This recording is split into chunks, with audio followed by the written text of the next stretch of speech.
Okay, I don't cold plunge. I don't wake up at 4 or 5 a.m. to journal. I don't do breathing exercises as much as I probably should. And somehow I'm still doing just fine. Welcome back to Amanda's Playbook. This week I am talking about the cold plunge lies. Basically the success hacks, these crazy routines. I don't want to even say social media craze because social media is now culture and media and public word of mouth. It's everything. I'm kind of tired at this whole you have to drink $14 matchas and be a monk in order to be successful and figuring out what actually drives results. Let's get clear about that. A trend in today's world is this glorifying ideas of morning routines and these cold plunge extremes. And I have to not drink alcohol, not eat sugar, not eat anything but kale. The real issue is that people are confusing an aesthetic discipline with actual consistency, actual life results. Okay, personal truth. I was one of those people.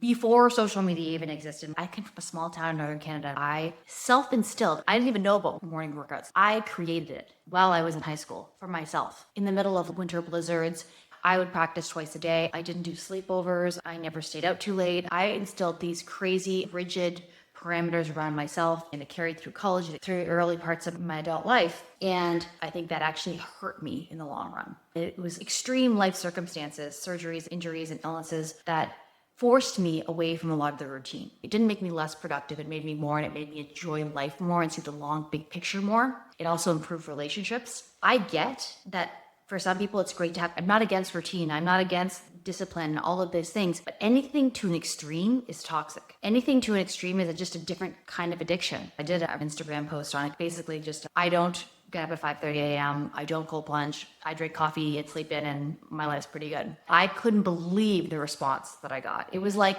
finally, somebody is saying this. I mean, again, if you need structure, absolutely. There's no one size fits all. But the idea of just this performance culture of preaching perfection and routine, like I don't have to climb Mount Everest to feel like I had a great life. I don't have to run 5 marathons. And in fact, by running those 5 marathons, breaking my body down and spending a lot of time staring at the road, I just think of all the things I could have done with that time that actually touched people and helped people or built something versus clocking more miles. I say that coming from a competitive distance running background, having literally gone through it and come full circle. I think we've gone so far in one direction that I'm not saying we can't do these things, but let's pull back a little bit. So that's my whole that this is like kind of cathartic for me to talk about this personal truth of stop glorifying these rituals.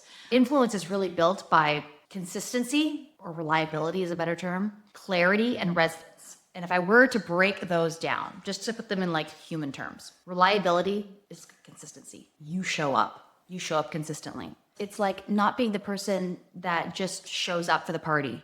You show up to pick your friend up from the airport. You remember that it's somebody's birthday. That's reliability. Clarity. Number 2, you focus on what matters, not what's trending. Example, you can dream about the perfect schedule. You can vision board it out. You can post all about it. Or you can just focus on loving your job, doing the job that makes you feel like you have purpose and doing it the best that you can. Then you're not thinking so much about visioning this perfect schedule. You're just doing the best that you can. You're enjoying your life. You've got purpose and you're optimized. And number 3 is resonance. You speak to what people feel, not what you think they should be doing. So this one is often very hard. I know it's been hard for me because I like to solve problems. But what I've learned is that giving answers or directing people when they're going through something or they want to tell you something is not actually helping them. Sometimes they don't want a soapbox. They don't want an expert. They don't want to know what they should be doing. They just want you to listen. So I'm calling out this whole influence as performative culture.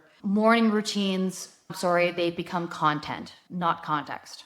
Real influence is about making success feel accessible, not exclusive, not rigid. And if I were to say one takeaway, a great analogy of this is that the morning routine, night routine, diet, whatever it is not about the method, it's about marketing. And so now, your turn.